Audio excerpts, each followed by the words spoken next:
Hi, everybody. Good morning, and thank you for putting your time aside to really think about how autism impacts and presents differently with your daughters or your girlfriends or the women in your life. And a bit like autism itself, how we talk about there being sort of 1% of the population plus probably of people with autism, then that's the same for our population of women and girls with autism. But of course, it's a population that research tells us is really on a bit of a catch-up program. And so we'll have a look at why that might be. We'll dispel some of those myths, and we'll hopefully, by the end of this time together, we'll have some ideas and some strategies that perhaps we can explore and put in place to support the loved ones and the loved females in our lives. So let's start with this little photograph. It kind of is a great starting point because it actually highlights some of the myths around girls and autism.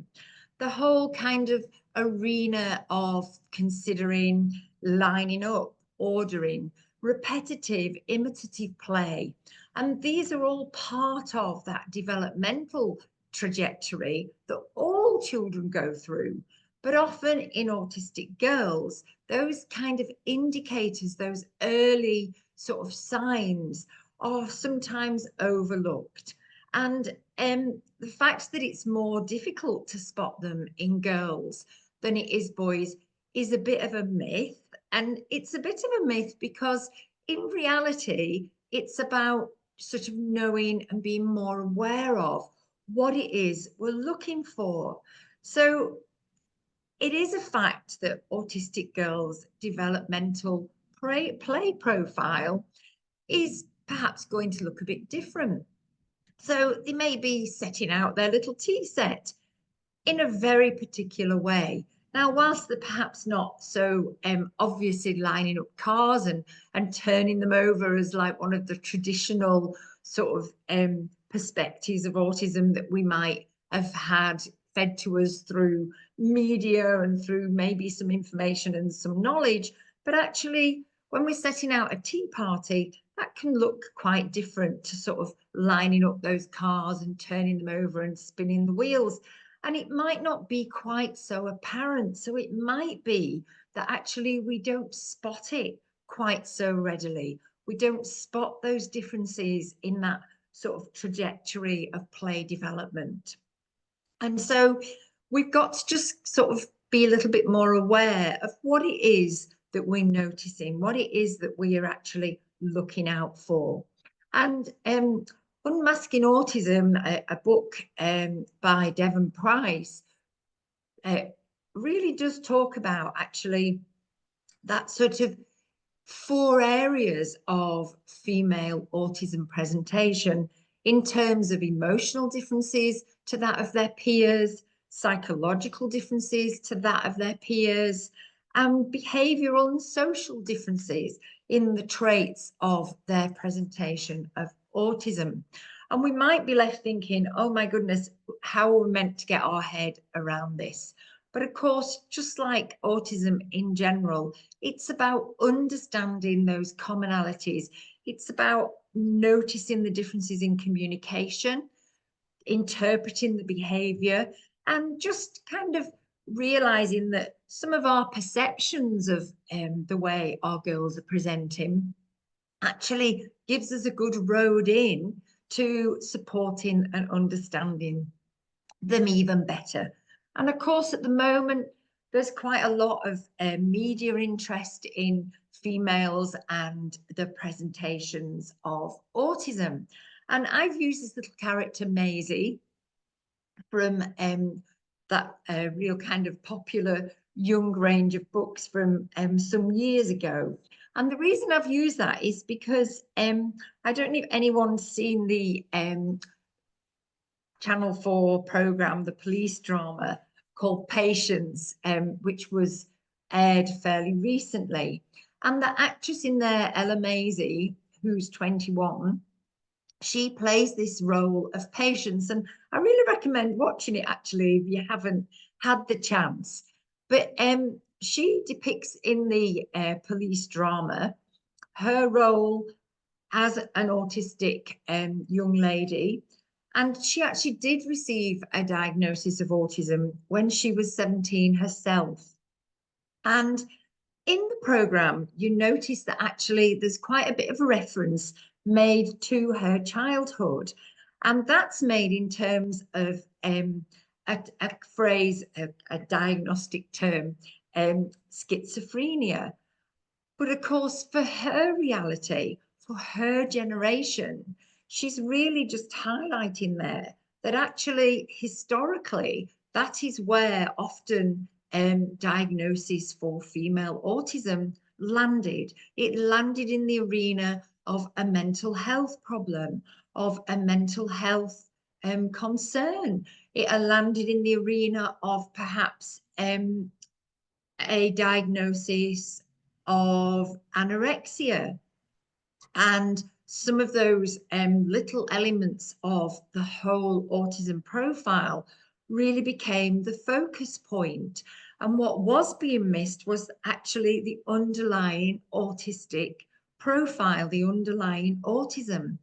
And I think that's where we've seen a lot of shift in the last few years.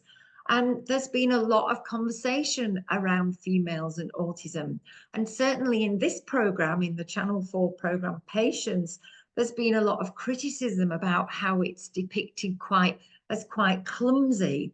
And I think that's because we're actually better now at sort of focusing on some of those useful revelations than perhaps we used to be. And I think sometimes we can use some of that sort of social media screening as a kind of indicator as to what history did look like for some of those older female generations. So I know Raising an Autistic Girl, a lovely book by Taylor Elbershat, and she talks about the fact that actually, you know, she's an author, she's a primary school teacher, and she's a mum. And she reminds us that autistic girls can be chatty, they can have big groups of friends, they can have very special detailed interests from animals to arts and media, and that actually the use and acquisition of language in an autistic female is likely to differ from that of their more neurotypical peers. And okay, of course, the same for repetitive behaviours, that actually they may be more subtle, a bit like lining up your tea set. So it may not be so apparent. So it might be about reading the same book over and over. It might be about watching the same movie over and over, redoing our homework a number of times, over planning, over preparing, being sort of overzealous.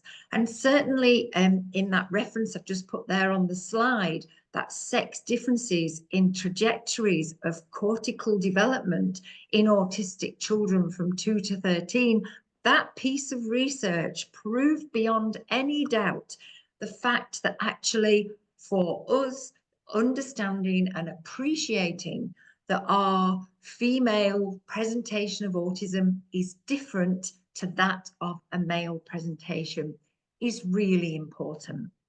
And of course, one of those areas that we're mindful of is the area of social experiences and social dilemmas and handling those social situations.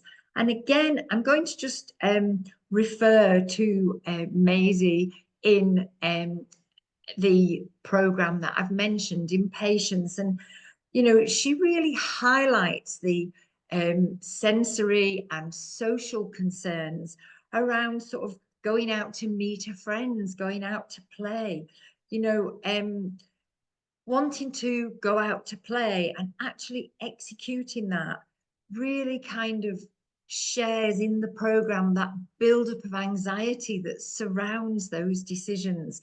And whilst Lucy Cousins did not write any of her books as a specific reference to autism or to autistic girls. What is interesting is that they raise some of the relevance points, they raise some of the triggers. And in the programme Patience, Ella shares her build-up of anxiety. She also shares some of her coping mechanisms, recognizing those triggers that may lead to feeling overwhelmed. And in the book Girls and Autism by Barry Carpenter, we're reminded that unless girls have an additional need, autism is more likely to be diagnosed later than in that of their male peers. And I've spoken with, worked with, and had the privilege of knowing so many women who comment that actually for them, it really didn't feel like they could be themselves. And that this has led to kind of an unrelenting strain on them. And so I think it's important, we have a responsibility to tune into the messages that our girls are sharing. And if they comment on feeling awkward or feeling different, then we need to invest that time and effort to explore this and to support that with earnest and help sort of establish some of those friendship opportunities and look at what's happening within a group dynamic.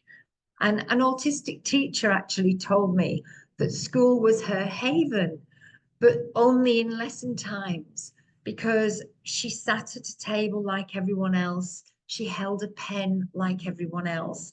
And actually for her, those familiarities were actually her joy.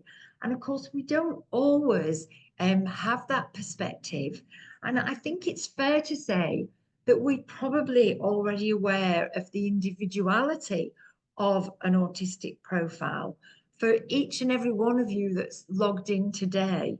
And thank you to you for doing that. But I think, these observations that are here I've shared these because these are observations that mums and girls have shared with me about their diagnosis of autism.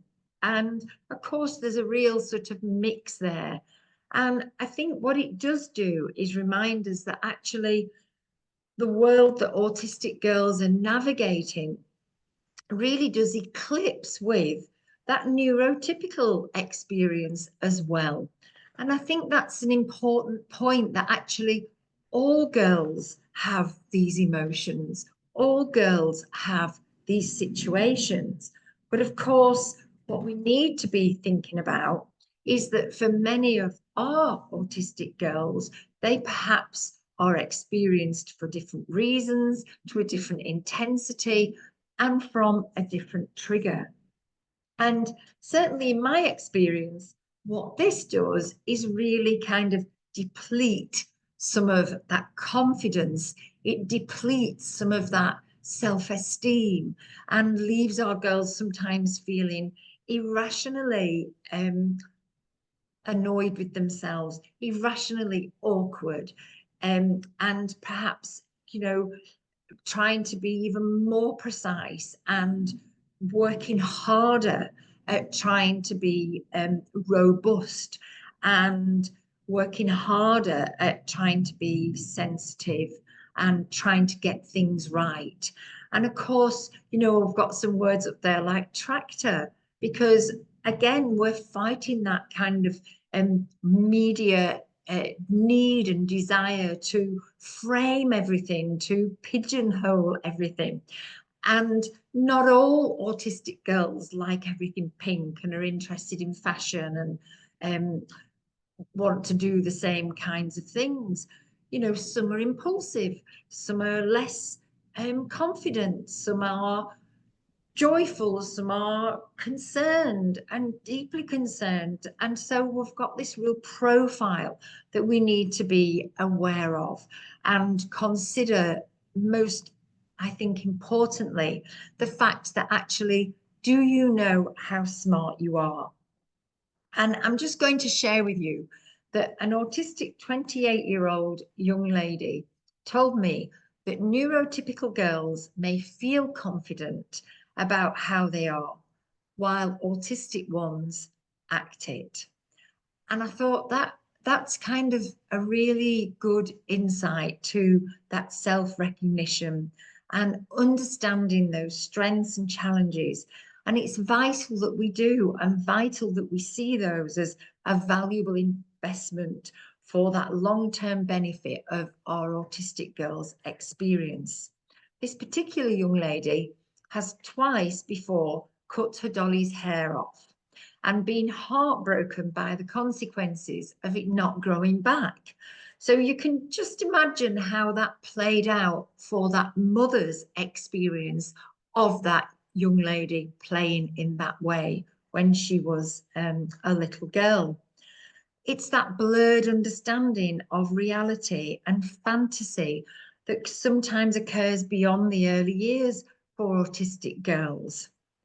And I know Rosie King, who I've met personally when I worked for the National Autistic Society. And, you know, Rosie King, she's an actress and writer, and she's produced some great clips on CBeebies. And she talks in her early years of finding it difficult to even choose what pair of shoes to wear. And we might be there thinking we've all had those crises, those, you know, dilemmas of tearing everything out of the wardrobe and having a wardrobe crisis. But here's an interesting point that actually she makes and relates to that as worrying that her other pair of shoes may feel left out. And so she not only challenges the myths that lurk around autism and the empathy, but she also highlights the fact that often actions and behaviours are a result of a different kind of mind, a less usual thinking process, or perhaps a less familiar thinking process. And I think that's a really important point, and I want us just to kind of process that for a moment, that actually we can relate to the experience of perhaps having that wardrobe crisis.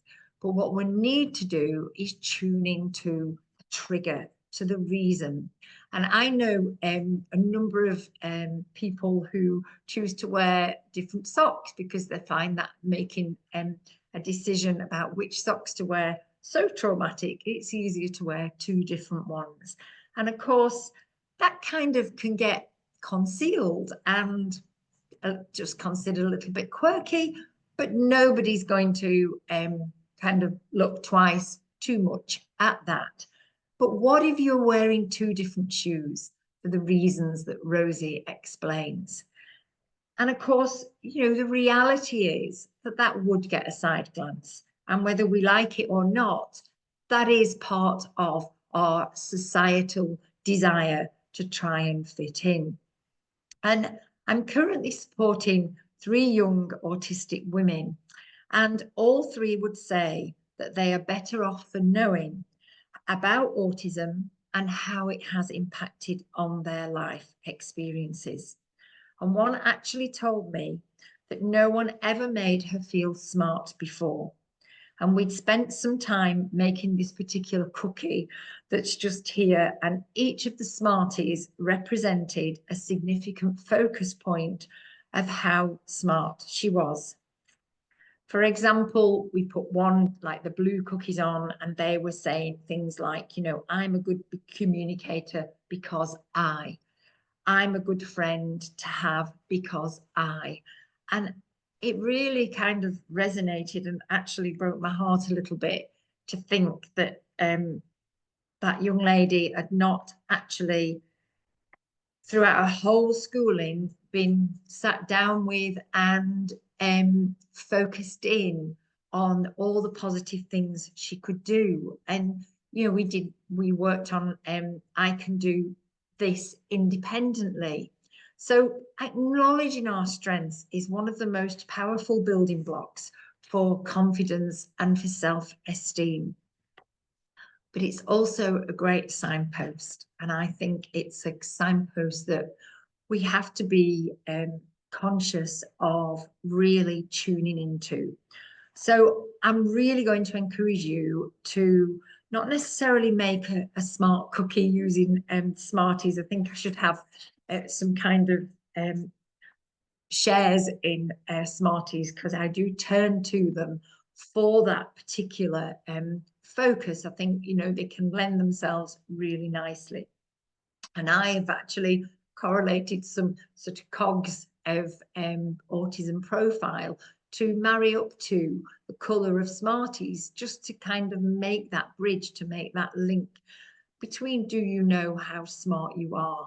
And, you know, I think I'm kind of lingering on this slide because I really feel that focusing in on how smart you are, when, like, for this young lady of 28, she's had so many years of feeling not like she doesn't quite fit in, like she doesn't quite get what's going on around her. And that's certainly something I can relate to as well, looking back on my own sort of personal profile and development, those years of not quite knowing, you know, what the other girls are sort of laughing about, or what's happening in their kind of social arena. And so I think it's really, really important that if you're a parent listening in today, if you're a carer, if you're a teacher, then you really invest some time into not only acknowledging and identifying with your female autistic people in your lives where their smartness lies, but also helping them to make those connections. I had really kind of stuck in my throat when that young lady said to me that she's never had anyone tell her that she's smart before. And I just think that is so important, that we're all smart in our own and individual and different ways, and that we invest time in acknowledging that, and expecting our young women in particular to just know that, to just know where they're smart, is never going to happen. That really, for all three of these particular young women that I've been very, very close contact with very recently, to highlight that to me.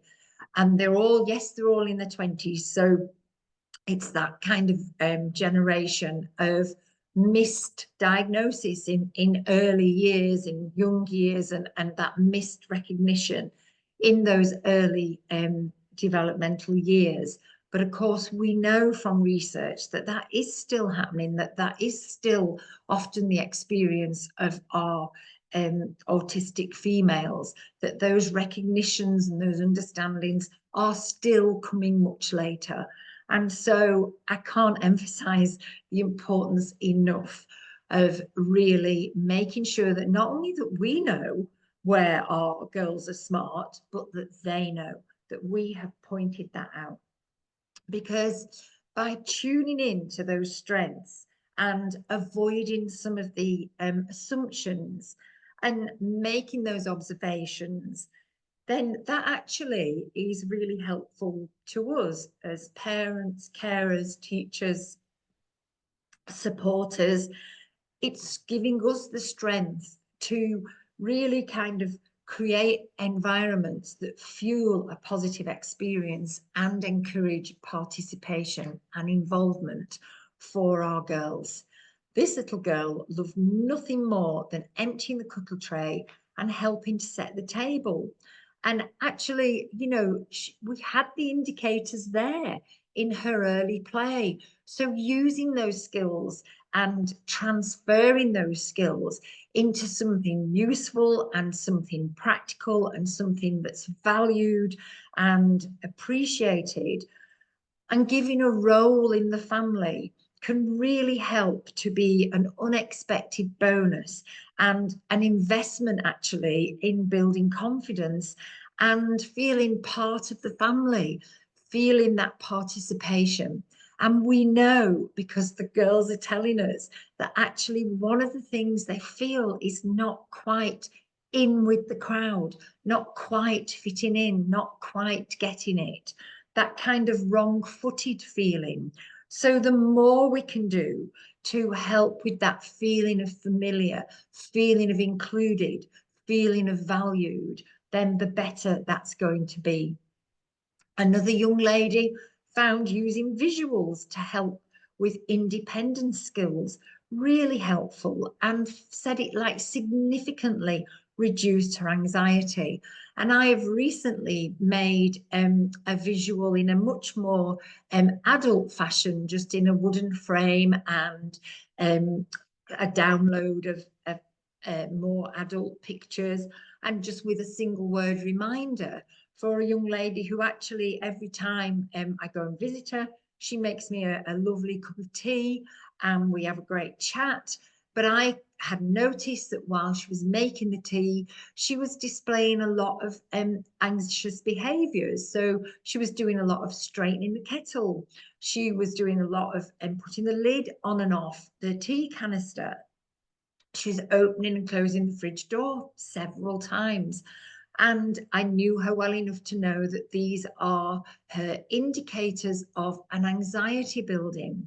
And so I asked her if she thought that actually just having that process there in front of her as a reminder, rather than having to remember it, process it, trying to talk to me, trying also to make a housemate a cup of tea as well, and remembering the orders of that, the milks, the sugars, etc., whether just having some of that as a reminder in front of her would be helpful. And she felt that it actually would. So we trialed that and we put the framed picture up. And actually, the next time I went and she made the tea, there was so much less of this anxious behaviour happening. And so I think what we need to move away from is this idea that actually using visuals for verbal able people is not necessarily a valuable, helpful process, and actually embrace the fact that our sort of visual strategies frequently have benefits way beyond that initial aim. And so let's try and just think of using visuals in a broader sense, in a more useful sense, and maybe a more valuable sense than just thinking of schedules and instructions for getting dressed and those sorts of things, like the example here. We need to be moving off of that. We need to be thinking of them in terms of, you know, well, why do we bother having road signs and that sort of thing? And those things are because at a glance, they reduce our anxiety. They tell us what our expectations are. And that's the way that we need to be mindful of introducing visual supports and introducing strategies that have benefits beyond that initial aim, and taking play and interest as that signals to the next level. And so really sort of thinking about what is it that we are spinning round in our heads. And obviously we're spinning all of the knowledge that we've got, and we get a lot of knowledge nowadays from the internet, from social media around autism. And obviously the WitherslackGroup provide lots of really good, wholesome information videos, and there's handouts available and articles available. But of course, sometimes all of that knowledge and information feels as if it's just spinning around and we don't really know where to go with it. And where we need to go with it is to turn back to the young lady stood in front of us and look at what they're telling us, look at what their behaviour, what their interaction, what their confidence, what their skill levels are like, and use that information to really construct some helpful observations of their experiences of what's happening for them. And then we can take that and we can spin that into some really positive opportunities to help our young women to live their very best lives. And in Emily Page Ballou's book, what every autistic girl wishes her parents knew. She refers to what's important and emphasizes the value of supporting that skill set. And she talks about the fact that that will really engage with and support a happier life.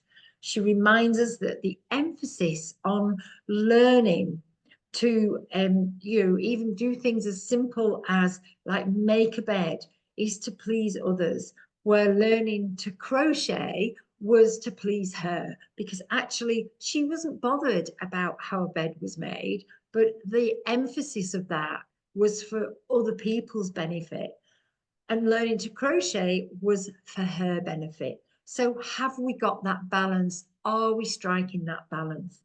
And of course, there is a danger for our autistic women and girls that actually their desire to fit in places more emphasis on the desire to have self-fulfillment, to develop skills that give them that self-fulfillment.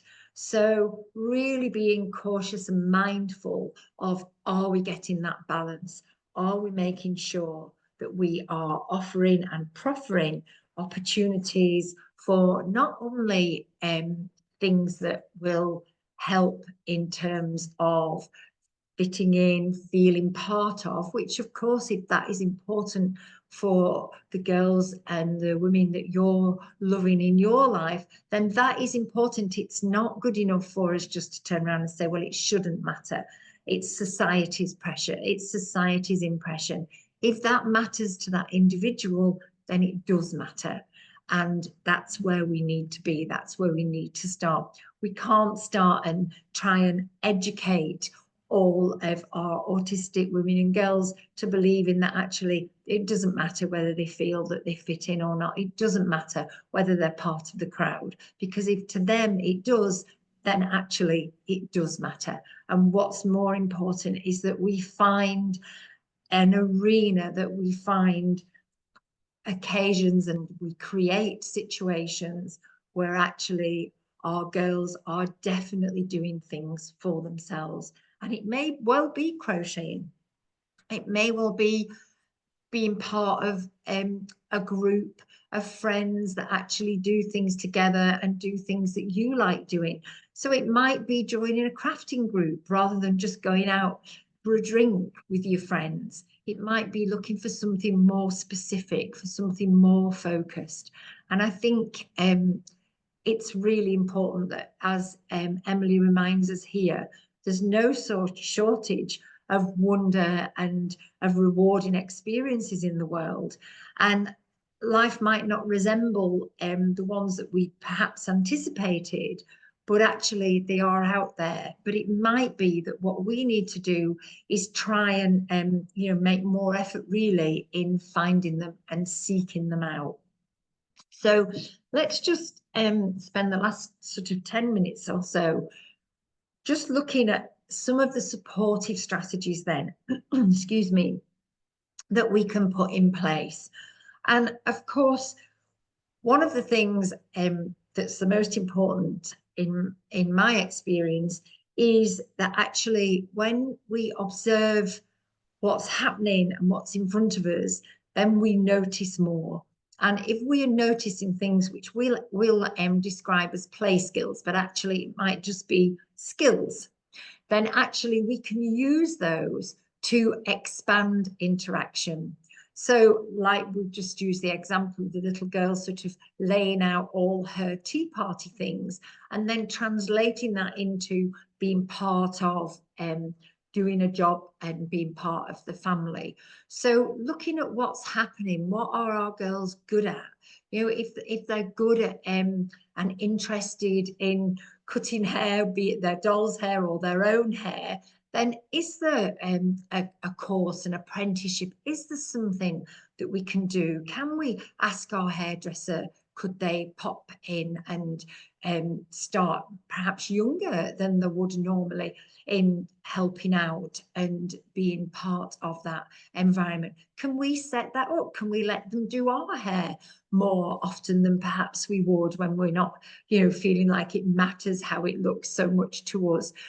Are the things that we can do to extend those interaction and satisfaction opportunities and skills? Are we providing opportunities for our girls to share their concerns or share their worries in a way that's appropriate to them? I've had a lot of success with little worry dolls and those little knitted dollies that you can buy and sort of, whispering your worry and putting it in the little dolly sleeping bag or a little box by the bed. In the same way that I've had success in having a little sticky notepad and a pen by someone's bed so they can just write down a worry or a concern. So just exploring how are we supporting our girls in sharing their concerns, any concerns that they have, and not dismissing them, but actually listening, actually hearing them. And I think sometimes we're quick to dismiss concerns because we want our girls to feel better. And we want to make them feel better, want to make them feel included and valued. But actually, it's only by valuing and acknowledging those expressed concerns that we can start on that journey.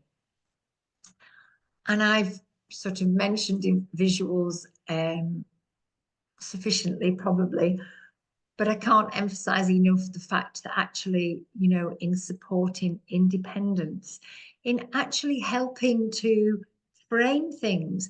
I've had situations where actually girls put in a no entry sign on the bedroom door for their sister not to come in as being a really helpful way of just awarding that particular young lady with an element of privacy and having that time, that downtime, and that opportunity to say, no, I'm not actually feeling that I want company right now. I just need a bit of me time. I need a little bit of recovery time for me.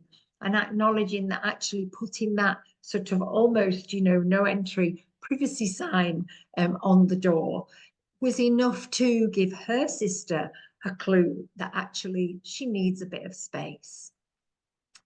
And then thinking about how we can use our diaries, so that diarising and offering that sort of supported planning and preparing, and looking at how that can really relieve anxiety. So we actually put in our diary those times of recovery, those times of, as Emily Page and Baloo reminds us, those opportunities for crocheting. And for our girls, that's really more important. It's not a case of saying, oh, well, you can do your crocheting when you finish your homework and you've done your jobs and you've done your other things. It's about actually making sure that that's in there as a priority. And I think for good mental health and good self-care, that's something that we need to be supporting our girls in training themselves in doing, because often for our autistic female community, that desire to please, that desire to be fitting in, to be seen as a people pleaser, can be overriding against all desire for self-care and a bit of self-preservation. And probably as I'm saying that, there's a lot of us that actually recognise that and aren't particularly good at that. And I think as a generational thing, that may well be the case as well. So maybe that's a message for more than just the young women and girls that are in our hearts and minds during this morning's session. So it might be doing craft things are good for your girls, making a scrapbook, using photo collages, mosaics, finding a craft that actually really supports that self-esteem and confidence, and thinking of outlets for those crafts. I know a young lady recently who took up crocheting. It kind of sounds to be a subject of the moment, doesn't it? But without intention, really. But actually, she took up crocheting and then she stopped because she said she didn't know what to do with this crocheting. And she found a charity shop that was collecting blankets. And so she actually took up crocheting again. So it's about making sure that our girls aren't stopping doing things because they've got this idea that there's no sense of purpose. So really being broad in our thinking around that self-esteem and confidence and that sense of purpose. And of course, all of these add up to ways and means of using techniques to help reduce anxiety and to give that element of calmness. And so that might look like the shape of one young lady who told me actually punching a pillow isn't enough. She wants a punch bag up there in her room. And of course, I'm always very cautious in a way of having things that are stationary. It's a bit like helping to manage our sensory processing presentations by using a sensory room or using access to something that's not always readily available. And I think those things and those places have a place. But what's also important is that we've got something about our person, something readily available that's helpful too. So if we are using perhaps pillows and things like that, there might be cushions around the house that can just help with that squeeze if it's needed. But if we're using something like a punch bag that's hung up in a gym or in our room, then actually thinking in terms of, well, what can we also add in? And it might be, you know, a bit of kind of a gym band or something like that to pull and squeeze that's also more readily available. So having those running at the same time.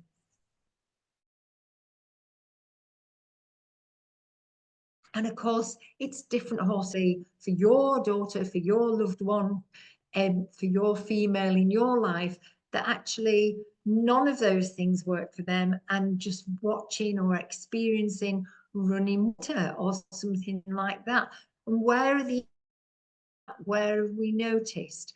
It might be that that particular young lady is staying a very long time in the shower, that when they go to wash their hands, they leave the tap running for a long time, that when they're washing a cup, they take a long time over it. So a really good indicator experiencing running water can be really helpful.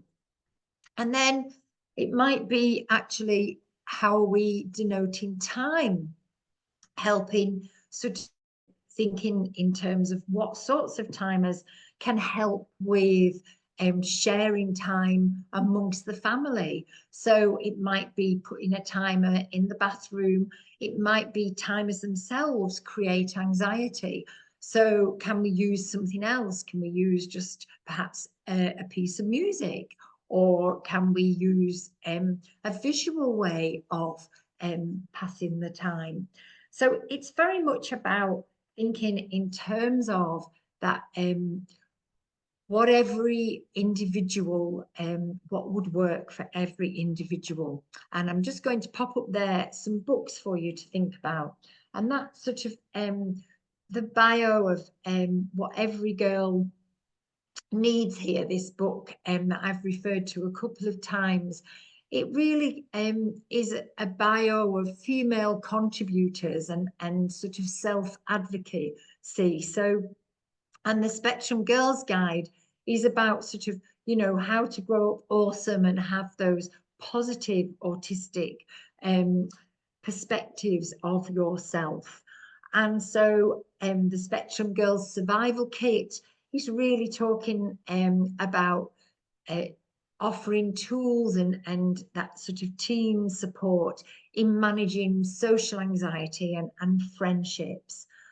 And Sienna Castellon there, who I've mentioned, she is a self-advocate, winning a number of awards of achievement and recognition. So she's a real positive role model for our girls to know about and someone to point them towards. And she's got some great websites and information on the internet as well.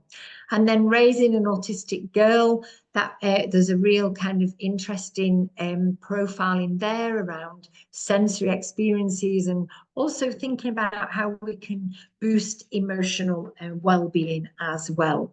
So hopefully some guidelines there for further reading and information for you, and also some strategies to think about putting in place with your daughter.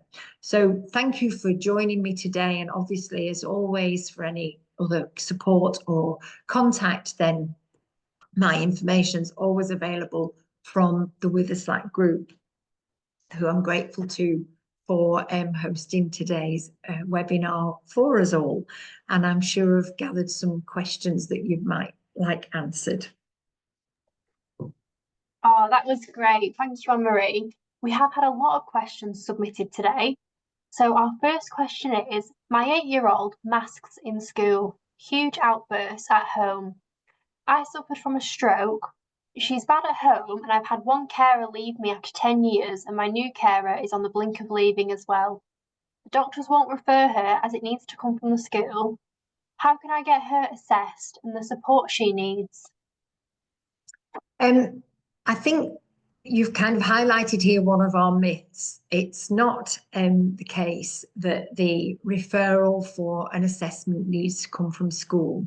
It's also very common that our autistic young girls are very good at masking, at fitting in. And sometimes it's not just masking. Sometimes it's that actually, as we've mentioned this morning, for some girls, the school environment does feel easier. But of course, we often then see that build-up of explosive behaviour, and that can happen for all autistic people. That desire to try and fit in, that sort of need to people please, and then everything erupts at home. And I'm sorry to hear life is so difficult. But let me reassure you that a visit to the GP and starting that referral process is definitely an important step forward for you and something that you should really pursue. And I think in order to do that successfully, then it's really helpful to just diary some of the experiences that you're having, and just to be aware of, well, where does this fit differently with that neurotypical 8-year-old? Because sometimes just being able to go along with that information can be a bit of sort of power to your elbow and helpful information in getting those wheels rolling. We know those wheels do roll very slowly, and there is unfortunately a real postcode lottery. So have a look at the guidelines for diagnosis on the National Autistic Society website as well. And but first and foremost, definitely go and talk to your GP about getting an assessment. And also, I would meet with school as well and try and get a meeting set up to share with them some of the situations you're experiencing, and ask if there's some things that they could put in place towards the end of the school day that ensure that your daughter is having some opportunities to decompress at school before coming home. Oh, that was great. Thank you. Our next question is, my daughter has a problem with myself and her dad's relationship. If we hold hands, kiss, hug, or show any intimacy towards each other, she shouts at us both and smacks her dad. She's 12, almost 13. Any ideas would be amazing to help us understand. Thank you. I think sometimes we presume that our girls know and understand everything that typically developing young people know and understand. And actually, sometimes that emotional and social knowledge has like holes in the cheese, as it were. And it's about going back to basics and plugging those gaps.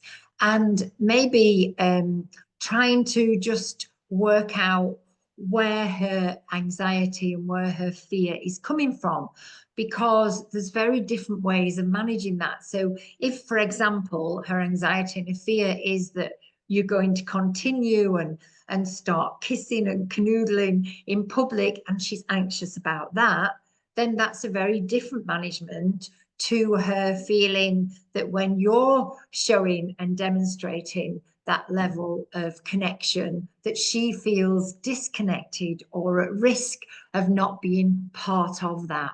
So it's really important that we work out what's really going on there and the kind of underlying trigger, because then we can direct the way that we manage things much more specifically and appropriately. So I think, first of all, make sure that her knowledge and understanding is up where it really could be, and consider if it's something to do with understanding those connections. And so obviously there's some work to do there around some reassurance as well.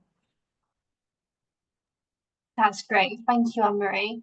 Our next question is, I have 14-year-old twins, one diagnosed with autism, and my challenge is knowing when the behaviour she displays is due to her autism, or is it when she's playing on her autism in order to be awkward. She's very clever, and I feel I'm not pushing her independence as much as her sister, as I give in easily when she says she can't do something. Should I try and treat her the same as her twin and ask her to help with chores? If so, how do I go about this, please?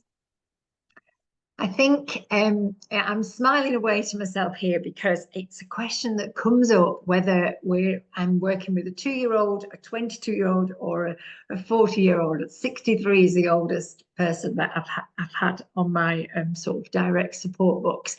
And the question often comes up because people are very keen sometimes to try and pull out the threads and separate. But in reality, we are who we are, and our brain is the dictator and the computer of our system, and our reactions and responses are because of who we are. So I don't think it's a case of separating out autism and our 14-year-old brain. It's about appreciating that where she is and where she's at and why she's at that point, and how we can support her through that point. And absolutely, there's no reason why she shouldn't be contributing and participating and helping with chores. However, it may be that, for example, she's got more sensory issues going on. So maybe if we're asking her, for example, to do some cleaning, then choosing a cleaner that smells acceptable to her might actually help her to engage in those chores. So thinking about some of the triggers, some of the sensory profile. And then also, for many of our young people, thinking about how is that being rewarded? So what's the point? Because a bit like we were hearing earlier, actually making your bed might seem to you like it's a benefit to you, but it may not seem like that to your daughter. Actually doing that to please you, not her. And I was speaking to someone just this week when I was abroad, and she was telling me that she sleeps on top of her bed now. She has her own flat, so she doesn't need to bother making it in the morning. And her mum, who looked really shocked, and her mum didn't know this piece of information. And I just think, you know, it's really interesting, isn't it, when we actually unravel some of the triggers and reasons that we're having those apparent reluctancies. So looking at that bigger picture and understanding where your daughter's coming from, and absolutely, you know, supporting her in contributing to the same extent as your daughter, and supporting her independent skills, but maybe in a different way to her twin sister. That's great, Anne-Marie. Thank you. Our next question is, My daughter is 10 years old and was diagnosed with autism. She's also dyslexic. She seems to have completely blocked out the autism diagnosis and only mentions it when she gets upset. My question is, how can we continue to help our daughter come to terms with her autistic profile? We've read the books, watched TV programs, and talked openly about it when she's wanted to, but she still seems quite embarrassed or ashamed. Want to shout, get out your smart cookie. But I do feel that. I think it maybe would be helpful to focus on not her autistic strengths, but her strengths, and then connect them to her autism diagnosis, because it's not possible for her strengths and her diagnosis to be separate, in just the same way we were talking about the 14-year-old twins brains being kind of, you know, a 14-year-old twin and then a 14-year-old portion of an autistic brain. It doesn't correlate. It's part of who we are. So I think the same for your daughter, in terms of helping her to appreciate that all the things she's good at, all the things that she can do, are because of her autistic brain. That's great, thank you. We have time for one more question, and our last question is, what are your thoughts on talking about autism with your daughter before a formal diagnosis? We are 1 year into the waiting list that could be up to 3 years long, but our daughter, aged 10, has self-diagnosed after a talk they had in school about autism. We've been led by her and talked about the possibility of having autism, and although I'm 100% sure she's on the spectrum, I feel nervous about how definite to be when we don't have a diagnosis in place. Well, I applaud her and I applaud you. And I think that self-recognition is really important. And I think when we're in an era of wait lists, as you mentioned, then the most important thing is understanding yourself. And isn't that a human requirement? Isn't that just simply human nature? And I think it's important that actually we don't back away from that. We don't shy away from that. We're not creating autism. We're not creating that profile. And I think if your daughter at 10 is talking about that self-recognition, then that's really helpful. But I think she also needs exposing to those good role models like Sienna Castellon and those you know, authors of the books that I've mentioned, so that she's getting a nice balanced exposure of how an autism profile looks, feels, and transpires for autistic people. So I certainly wouldn't shy from that. And you know, if she doesn't get a diagnosis, it doesn't really matter if she's developed great understanding. And I think, you know, don't get too focused on a label, get focused on enabling her, and enabling her is helping her to understand herself. And if she feels she warrants that label further down the line, then I would suspect the likelihood is it will happen in time. But the most important thing is that she spends each day, today, tomorrow, the day after, really understanding and embracing who she is. And she sounds like she's ahead of the game on that.